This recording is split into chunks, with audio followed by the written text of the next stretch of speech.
आज मी बनवत आहे विंटर स्पेशल किंवा ऑल टाइम खाऊ शकणारे, मुलांना डब्यात देऊ शकणारे, एनर्जी बूस्ट करणारे yummy tasty moist dry fruits laddu. एक खाल्ल्याने मन भरणार नाही, ट्रस्ट मी, ते पण कमी तुपात. सूर्यफुलाच्या बिया, भोपळ्याच्या बिया, खरबुजाच्या बिया एकत्र भाजून घेऊ. त्यानंतर मखाणे भाजायचे. हे भाजायला फक्त 2 मिनिटं लागतात. 1 वाटी अक्रोडला लो फ्लेमवर भाजून घेणार आहे. अक्रोडचे छोटे छोटे तुकडे केले आहे.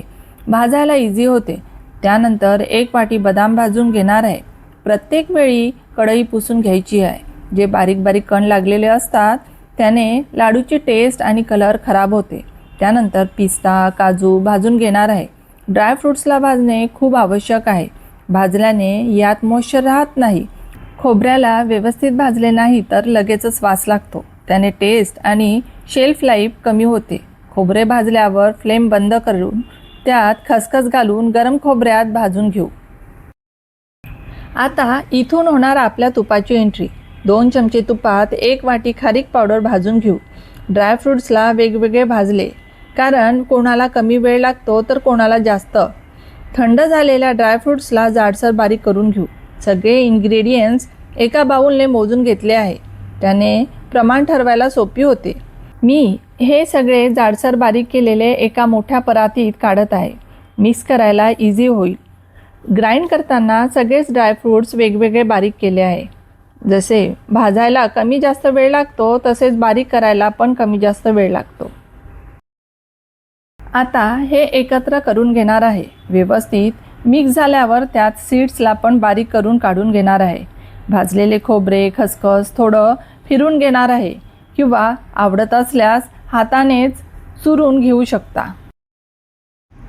जाडसर बारीक केलेले खोबरे, खसखस सोबतच भाजून थंड झालेली खारीक पावडर परातीत काढून घेऊ. त्याच कढईत पाऊण वाटी तूप घालून डिंक तळून घेऊ. डिंक जरा जास्तच घेतलेले आहे, जवळपास 1 वाटी. याने लाडू क्रंची होतात, खाताना छान वाटते. डिंकाला तळण्याआधी थोडे बारीक केलेले आहे. त्याने डिंक लवकर आणि आतपर्यंत तळला जातो.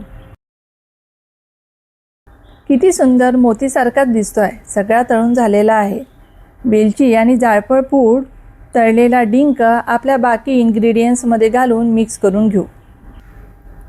आपण हे लाडू साखर व गूळ न घालताच बनवणार आहे, पण माझ्या मुलाला पिठी साखर घालून केलेले लाडू आवडतात, म्हणून 1 बाउल भरून काढून घेते. लाडूला स्वीट करण्यासाठी खजूर, अंजीर, काळे मनुके घेतले आहे.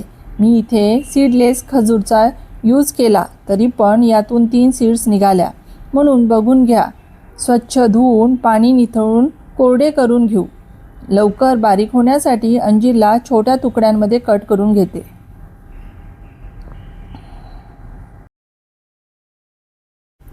काळे मनुके सॉफ्ट असतात, त्यामुळे ते लगेचच बारीक होतात, पण खजूर, अंजीर हार्ड असल्याने लवकर बारीक होत नाही. बारीक करताना पाणी किंवा दुधाचा वापर करायचा नाही. जरा थांबून किंवा पल्स मोडवर थोडे थोडे घेऊन छोट्या छोट्या बॅचेसमध्ये बारीक करा. अंजीर, मनुके, खजूर परतून सॉफ्ट करून घेऊ. त्यामुळे ड्रायफ्रूटचा लाडू वळताना इझी होईल. खजूर, मनुके, अंजीर जास्त घातले की लगेचच लाडू गोड होणार नाही. हे तुम्ही आवडीप्रमाणे कमी जास्त करू शकता. तसेच ड्रायफ्रूट्स पण आवडीप्रमाणे जास्त किंवा आवडत नसल्यास वगळू शकता. हे सॉफ्ट झालेले आहे. परातीत ड्रायफ्रूट्सवर काढून घेऊ. खूप गरम असल्याने सुरुवातीला चमच्याने मिक्स करू किंवा या प्रकारे मिक्स करा. लाडू वळताना हा स्वच्छ करून छोटे छोटे लाडू वळून घेऊ. ड्रायफ्रूटचे असल्याने साईज छोटा ठेवला आहे. हे गरम असताना लाडू लवकर वळवता येतात. थंड झाले की त्रास होतो, तेव्हा पुन्हा थोडे 2 मिनिट गरम करून लाडू वळवून घ्या. हे लाडू ना हार्ड होईल ना खराब, टिकून राहील. बनवायला टफ आहे, पण हेल्दी बनवण्यासाठी थोडी मेहनत लागतेच. बनविताना थोडं थकून जाल, पण एक लाडू खाल्ल्याने महिन्याभराचा थकवा छूमंतर होईल. जाडसर बारीक केलेले ड्रायफ्रूट्स 1 बाउल भरून साईडला ठेवले होते. त्या पाव बाउल पीठ ही साखर घालून लाडू वळून घेते. मुलांना चॉकलेटऐवजी हे खजूर, अंजीर, ड्रायफ्रूटचे लाडू द्या. त्यांच्या ग्रोथसाठी हेल्प करेल. शेल्फ लाईफ जास्त असल्याने 15 ते 20 दिवस पुरेल इतके लाडू नक्की करून ठेवू शकता. 10वी 12वीच्या मुलांच्या परीक्षेचे दिवस जवळ आलेले आहे त्यांच्यासाठी हे उत्तम आहे.